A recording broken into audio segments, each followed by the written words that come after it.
Dahulu, sebelum wafatnya Nabi Muhammad, terjadilah beberapa peristiwa menyedihkan, mengejutkan, dan bikin air mata menangis.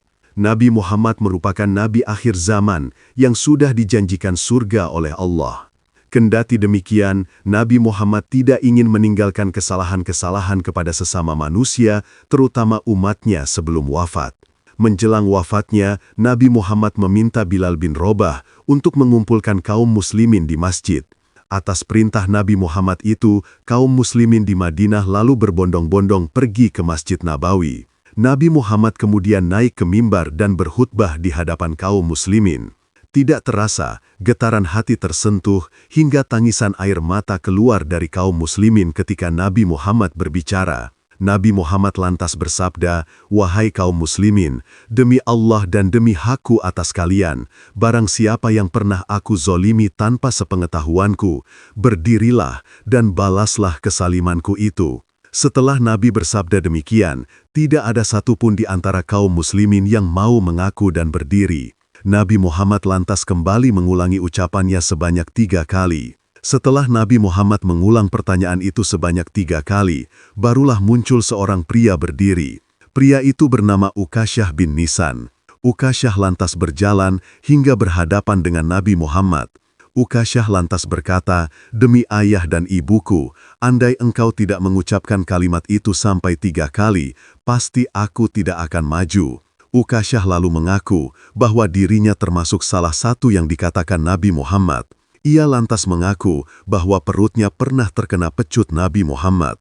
Kejadian itu terjadi usai memenangkan peperangan saat Ukasyah turun dari unta mendekati Nabi Muhammad untuk mencium pahanya. Ukasyah lantas melanjutkan ucapannya, "Aku tidak tahu ya Rasul, apakah kejadian itu engkau sengaja atau engkau ingin memecut unta?" Seketika itu, Nabi Muhammad lantas meminta perlindungan kepada Allah atas perbuatannya kepada Ukasyah. Lalu, Nabi lantas memerintahkan sahabat Bilal untuk datang ke rumah Fatimah untuk mengambilkan pecut yang tergantung. Sahabat Bilal lantas menjalankan perintah Nabi Muhammad. Ia berangkat menemui Fatimah dan berkata, "Wahai putri Nabi Muhammad, ambilkan pecut yang tergantung itu, serahkan pecut itu kepadaku." Sedikit bingung atas permintaan sahabat Bilal, lantas putri Nabi Muhammad itu bertanya, "Wahai Bilal, apa yang akan dilakukan ayahku dengan pecut ini? Bukankah hari ini adalah hari haji, bukan hari perang?" Kemudian, sahabat Bilal menjelaskan kepada Fatimah bahwa ayahnya akan meninggalkan dunia. Ia memberikan kesempatan kepada siapa saja untuk membalas kesalahannya semasa hidupnya. Fatimah lalu berkata kepada Bilal, "Wahai Bilal, siapa orang yang tega menuntut balas dari Nabi Muhammad? Katakanlah kepada Hasan dan Husain agar keduanya saja yang menerima pembalasan itu sebagai pengganti Nabi Muhammad." Putri Nabi Muhammad itu ternyata tidak tega bila ayahnya dikisos. Ia meminta kepada Bilal agar Hasan dan Husain saja yang menggantikan kisos Nabi Muhammad. Fatimah lalu menyerahkan pecut kepada Bilal. Kemudian Bilal kembali ke masjid dan menyerahkan pecut itu kepada Ukasyah. Kemudian sahabat Abu Bakar, Umar, Ali, hingga cucu Nabi Muhammad Hasan dan Husain bergantian berdiri dan meminta Ukasyah agar tidak memecut Nabi Muhammad. Badan mereka siap untuk menjadi pengganti kisos Nabi Muhammad. Namun, Nabi Muhammad lantas meminta mereka untuk duduk. Kemudian, Nabi Muhammad berkata kepada Ukasyah, "Wahai Ukasyah, silahkan pecutlah aku." Ukasyah berkata, "Wahai Nabi Muhammad, ketika engkau memecut perutku, perutku dalam keadaan terbuka." Kemudian, seketika itu, Nabi Muhammad membuka pakaiannya hingga perutnya terbuka. Para kaum muslimin yang melihatnya pun langsung menangis sangat histeris. Ada yang menangis memelas hingga meminta Ukasyah untuk membatalkan niat memecut Nabi Muhammad.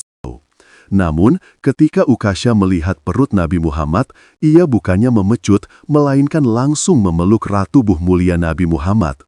Ukasyah memeluk Nabi sambil berkata, "Demi ayah dan ibuku, siapa orang yang tega melakukan pembalasan kepadamu, wahai Nabi Muhammad?" Nabi lalu bertanya, "Lantas katakanlah, kau ingin membalas atau memaafkan aku?" Ukasyah menjawab, "Sungguh ya Rasul, aku telah memaafkanmu karena aku berharap mendapatkan ampunan dari Allah pada hari kiamat kelak." Setelah kejadian mengharukan itu, Nabi Muhammad lantas berkata, "Siapa yang ingin melihat temanku di surga nanti, maka lihatlah Ukasha ini."